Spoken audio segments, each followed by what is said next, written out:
I stood outside the grand entrance of the Westbrook Country Club, watching luxury cars pull up one after another. Mercedes, Bentley, Rolls-Royce, each vehicle carrying another member of my supposedly successful family to our annual reunion. I'd deliberately arrived by Uber, playing into their expectations one last time. I'm Olivia Winters, though in the business world, I'm known as Olivia Blake, my mother's maiden name, carefully chosen to keep my true identity hidden from my status-obsessed relatives.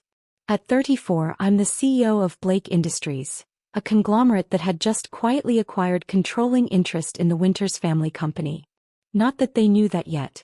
"Look who finally made it," my cousin Ethan called out as I climbed the club's marble steps. "Did the bus run late?" I smiled, adjusting my simple black dress Chanel, though they'd assume it was off the rack. "Traffic was terrible.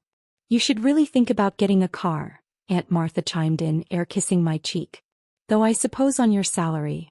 She let the words trail off, her diamond bracelets catching the afternoon light. Those same bracelets she'd been wearing for the past 5 years, pawning and reclaiming them depending on her gambling debts. Not that anyone in the family acknowledged that. Inside, the country club's ballroom was a scene of calculated opulence. Crystal chandeliers, silk tablecloths, and dozens of Winters family members pretending they could afford it all. If they only knew their membership fees were being paid by one of my shell companies. I'd bought the club 6 months ago. "Olivia, darling." My mother's voice carried across the room, sharp with barely concealed disappointment. "We weren't sure you'd make it. Given your circumstances." My circumstances. I suppressed a laugh, thinking of the meeting I'd left earlier, finalizing the paperwork that would give me control of Winters International, the company my Uncle George had been running into the ground for the past decade. "I wouldn't miss it, Mom." I kissed her cheek, catching the slight frown as she noted my lack of jewelry. She was wearing her usual collection of flashy pieces, all fakes, and she'd sold the real ones years ago. "Well, find your seat," she gestured vaguely toward the back tables. Though we had to adjust the seating chart. "Your cousin Marcus just made junior partner at his firm, so naturally." "Naturally," I echoed, already knowing I'd be seated as far from the successful family members as possible. Marcus caught my eye from his place of honor near Uncle George, smirking as he raised his champagne glass. He had no idea that his law firm's biggest client, Blake Industries, was about to terminate their contract. I made my way to my assigned table, the furthest from the main action. My tablemates were the other family disappointments: Cousin Sarah, who'd chosen teaching over banking, Uncle Paul, who'd never quite fit the Winters mold, and 2 distant relatives nobody quite remembered. "Don't let them get to you," Sarah whispered as I sat down. "They're all living on credit anyway." She had no idea how right she was. My financial analyst had given me detailed reports on every family member's finances. The picture wasn't pretty: mortgages underwater, credit cards maxed out, investment accounts drained. All while they kept up appearances at any cost. "So, Olivia," Uncle George's voice boomed from the head table, "still working at that little investment firm?" The room quieted, everyone ready for their annual entertainment, mocking the family member who hadn't made it. "Something like that," I replied, taking a sip of water. The little investment firm was actually my first acquisition, the stepping stone I'd used to build Blake Industries into a powerhouse. "You know," Marcus called out, unable to resist, "my firm is always looking for back-office staff. If you want a real job." Laughter rippled through the room. I checked my watch, right on schedule. "Tell us about your new position, Marcus," Aunt Martha urged. "Junior partner at 35. Such an achievement." I tuned out his response, thinking about how this all began. 10 years ago, I had indeed started at a small investment firm, learning the business from the ground up while my family mocked my career choice. Investment analyst? Uncle George had sneered at every reunion. Couldn't hack it in real business, huh? But while they were laughing, I was watching. Building. I saw opportunities they missed, patterns they ignored. When the chance came to buy my first company, I was ready. 1 company became 2, then 10, then 50. I reinvested everything, living modestly while my cousins flaunted their leased luxury cars and designer clothes. I worked silently while my uncles bragged about their failing businesses and my aunts compared fake jewelry. Every family reunion became an exercise in enduring their condescension. "Still taking public transportation?" Marcus would ask, adjusting his fake Rolex. Success leaves clues, Olivia. The investment world is so unstable, Mom would add. You should have married that dentist I introduced you to. Even last year when I'd closed a billion-dollar merger, they'd been more interested in Uncle George's latest revolutionary business strategy. The same strategy that had driven Winters International to the brink of bankruptcy. My phone buzzed quietly, a message from my chief operating officer. All paperwork ready. Winters International shares secured. Proceed with announcement. I typed back a quick response. Hold until my signal. Enjoying the show. Speaking of business, Uncle George was saying, his voice carrying that forced confidence I'd come to recognize. Winters International just had our best quarter yet. The Asian expansion is proceeding exactly as planned. I bit back a smile. The Asian expansion was a disaster, hemorrhaging money at a rate that would have bankrupted the company in months if I hadn't stepped in. My team had been quietly buying up shares through various shell companies for the past year, preparing for this moment. That's wonderful, Uncle George, I said just loud enough to carry. Though I heard there were some issues with the Singapore office? He froze, wine glass halfway to his lips. Issues? What issues? Oh, just some rumors in the investment community. I'm sure it's nothing. Marcus jumped in, ever eager to show off his supposed business acumen. The Singapore expansion is revolutionary. I've seen the projections myself. Projections can be misleading, I offered mildly. What would you know about it? Aunt Martha sniffed. It's not like you're involved in major business dealings. Before I could respond, the ballroom doors opened. My driver, Thomas, entered in his immaculate uniform, carrying a leather portfolio. Ms. Blake, he announced formally using my business name, the acquisition papers are ready for your review. The room fell silent. Blake. Uncle George whispered. As in Blake Industries? I stood up, smoothing my dress. Yes, Uncle George. Exactly like that. The silence in the ballroom was absolute. You could have heard a counterfeit diamond drop. I don't understand, Marcus finally stammered. You're Olivia Blake? The Olivia Blake. Among other things, I said, taking the portfolio from Thomas. Though you all seem to prefer the one who takes the bus.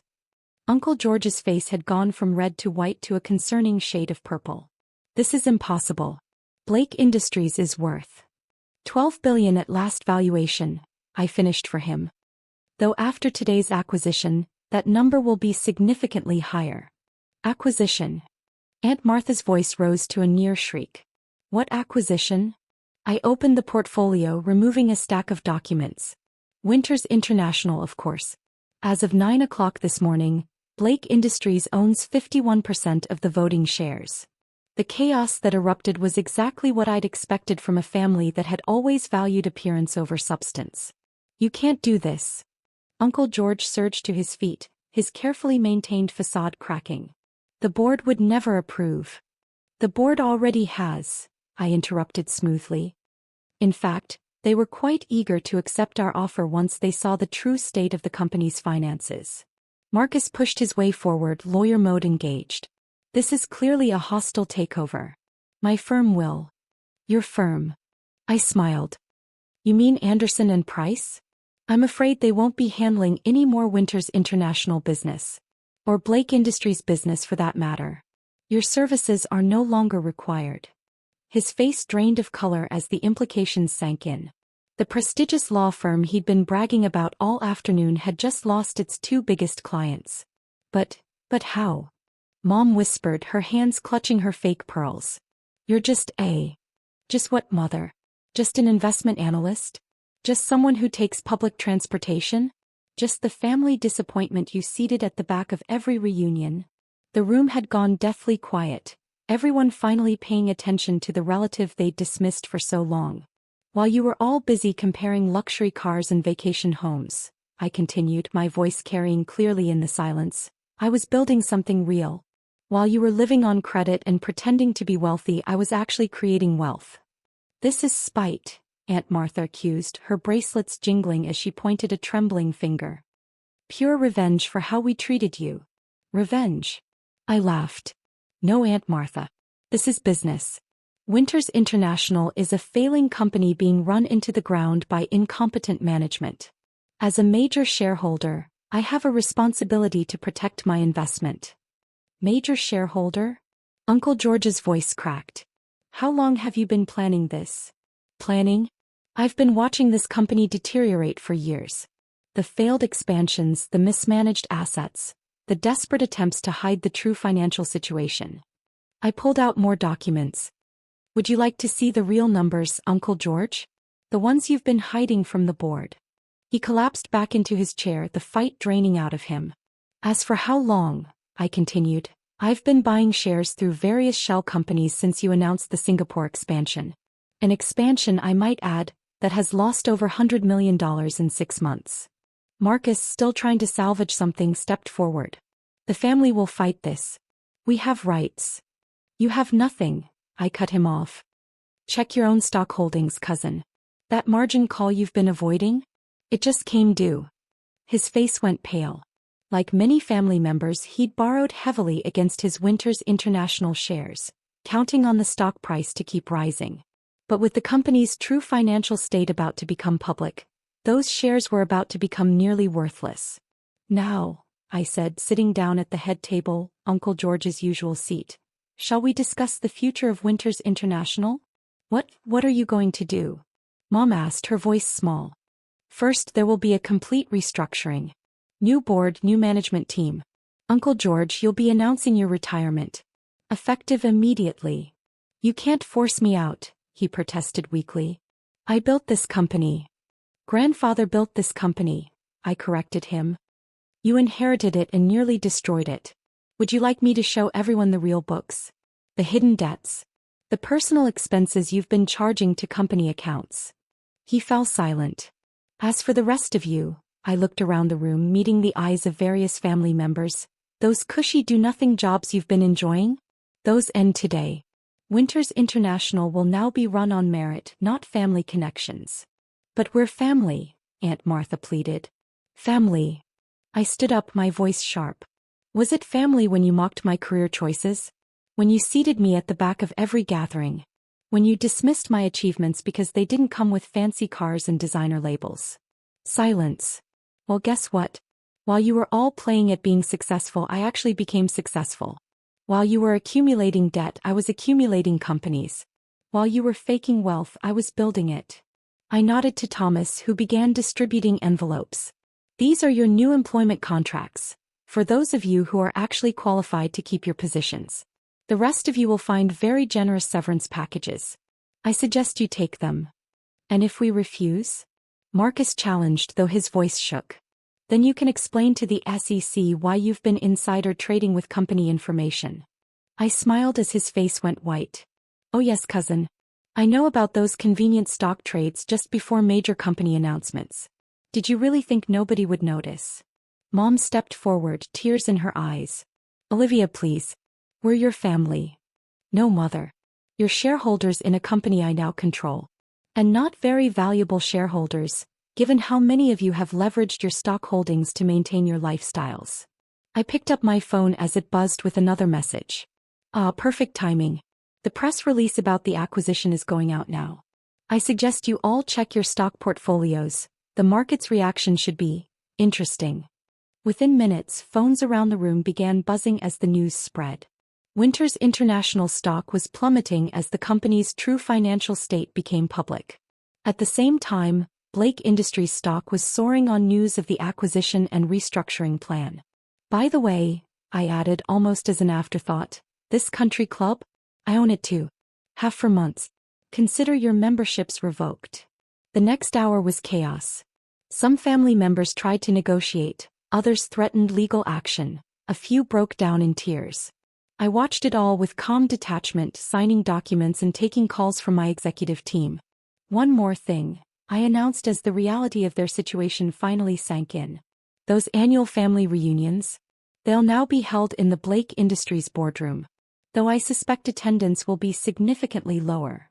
As I prepared to leave, Mom made one last attempt. We didn't know, she whispered. All this time we didn't know who you really were. That's the point, Mother. You never bothered to find out. You were too busy counting fake wealth to notice real success. I gathered my things, nodding to Thomas.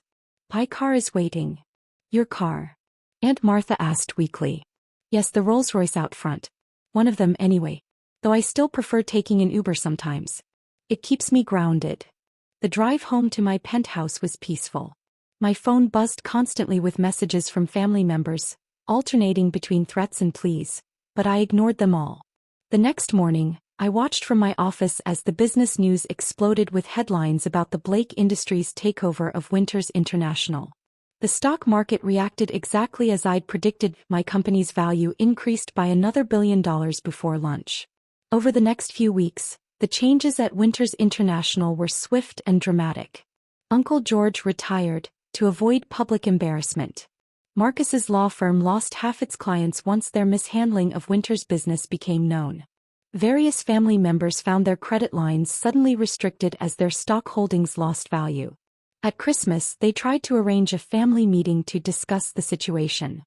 I declined, sending instead a detailed report of the company's transformation under new management and a reminder about the next shareholders' meeting. The family's calling it your revenge, my CFO mentioned during our year-end review. Taking over their company, exposing their failures.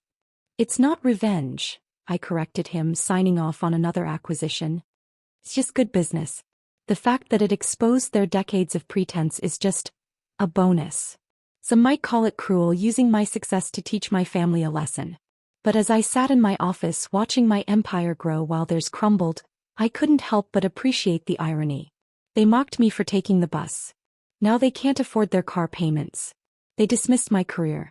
Now they work for my company, those who qualified.